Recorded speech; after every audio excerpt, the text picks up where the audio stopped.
কলকাতা টিভিতে আপনাদের সকলকে স্বাগত। আপনাদের সঙ্গে রয়েছি আমি অঙ্কুর। বিহারের নির্বাচন ছিল, তিনটি জায়গায় যে উপনির্বাচন, একটি গুজরাট, একটি মধ্যপ্রদেশ এবং অন্যটি বিহার। বিহারের বাঁকিপুরে ছিল উপনির্বাচন, যে উপনির্বাচনে জয়ী হয়েছেন পিকে প্রশান্ত কিশোর। জনসুরাজ পার্টি জয়ী হয়েছে। কোন কেন্দ্র? বাঁকিপুর কেন্দ্র। কেন এই বিষয়টি চর্চায় উঠে এসেছে? তার কারণ এই বাঁকিপুর কেন্দ্র থেকে জয়ী হয়েছিলেন, জনপ্রতিনিধি হয়েছিলেন কে? নিতিন নবীন, যিনি বর্তমানে ভারতীয় জনতা পার্টির সর্বভারতীয় সভাপতি। যেহেতু বিজেপিতে এক ব্যক্তি এক পদ, তিনি সেই দায়িত্ব অর্থাৎ বিজেপির সাংগঠনিক দায়িত্ব সামলানোর জন্য তিনি তার জনপ্রতিনিধির দায়িত্ব থেকে অব্যাহতি নেন এবং তার ফলেই এই জায়গায় উপনির্বাচন, এবং সেই উপনির্বাচনে বিপুল ভোটে জয়ী হয়েছেন প্রশান্ত কিশোর।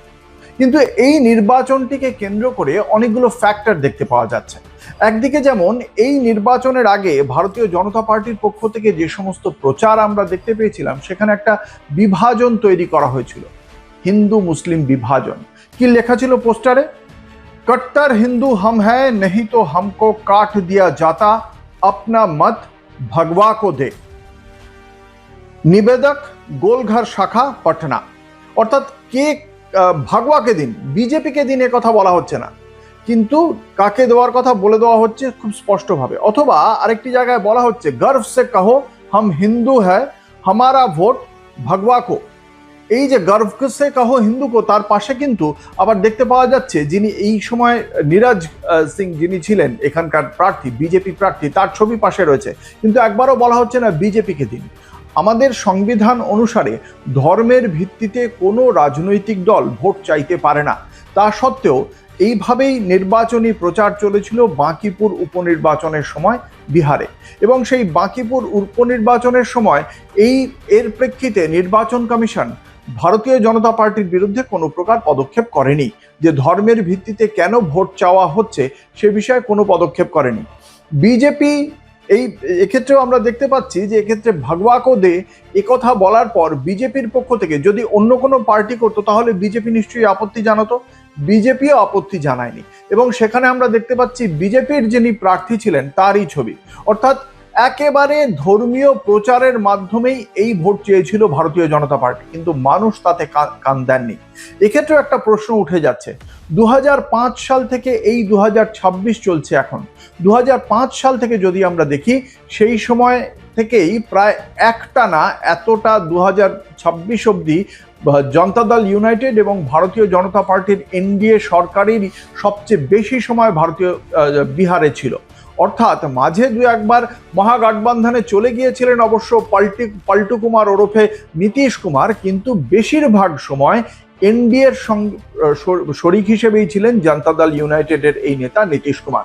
তাহলে যে এনডিএ এতদিন ধরে ভারতীয় জনতা পার্টি হিসেবে এবং জনতা দল ইউনাইটেডের এই জোট সরকার এতদিন ধরে বিহারে যারা শাসন করেছে, তাহলে সেখানে হিন্দু মুসলিমের নামে কেন ভোট চাওয়ার প্রয়োজন হচ্ছে?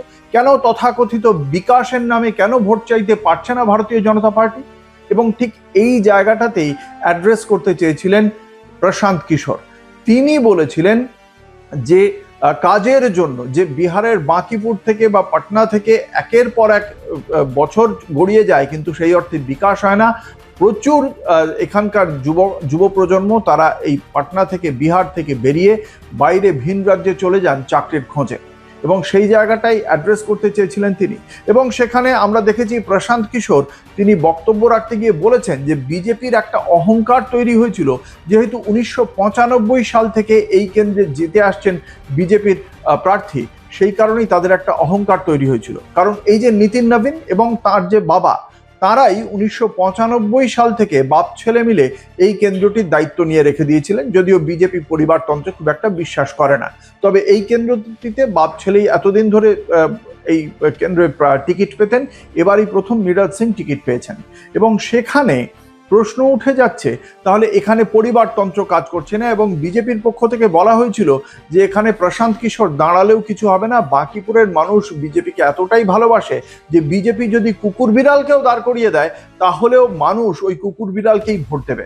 এখানেই প্রশান্ত কিশোরের বক্তব্য ছিল যে বাঁকিপুরের জনতা কি এতটাই বোকা যে তারা কুকুর বিড়ালকেও ভোট দিতে পারেন? তাদের যে ভালোবেসে তারা আস্থা রেখে বিকাশের জন্য বিজেপিকে ভোট দিয়েছিলেন, সেই বিজেপির ভোট আজকে তারা কেন দিলেন না? এবং যেটা ভোটের ফলাফলে দেখতে পাওয়া যাচ্ছে, একটা বড় সংখ্যক মানুষ তারা কিন্তু আজকে ভোট দিয়েছেন প্রশান্ত কিশোরকে। যদিও আমরা যা দেখেছি যে বিহারে 2025 বিধানসভা নির্বাচনে প্রায় এই মাকিপুর কেন্দ্রে প্রায় 41% ভোট পড়েছিল, সেই ভোট পার্সেন্টেজটা প্রায় 7% কমে এসেছে।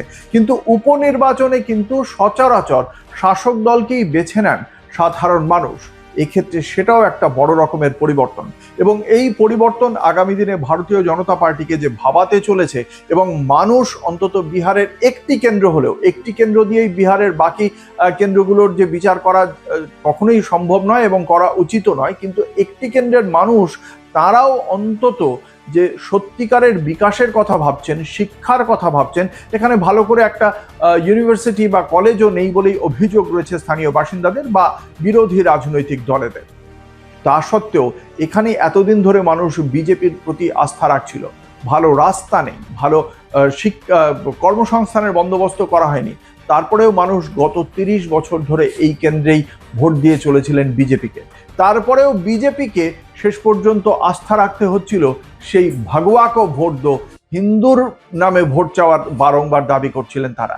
এখানেই প্রশ্ন উঠছে, এবং মানুষ যদি সামান্য হলেও তাদের চেতনা তৈরি হয় শিক্ষা, স্বাস্থ্য, কর্মসংস্থান এসবের ভিত্তিতে যদি ভোটের বিষয়টি সামনে আসে, তাহলে হয়তো আমাদের গণতন্ত্র আরো বেশি শক্তিশালী হবে। দেখা যাক এবার একটি কেন্দ্রে, এই প্রথম নির্বাচনী প্রতিদ্বন্দ্বিতায় নেমে একটি কেন্দ্রে জয়ী হয়েছে জনসুরাজ পার্টির পক্ষ থেকে প্রশান্ত কিশোর।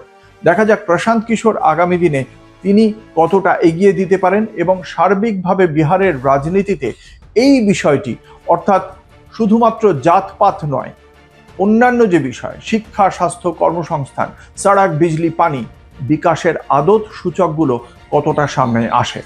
এবং তার জন্যই এরকমই অন্যান্য খবরের জন্য দেখতে থাকুন কলকাতা টিভি, রাত দিন 7 দিন।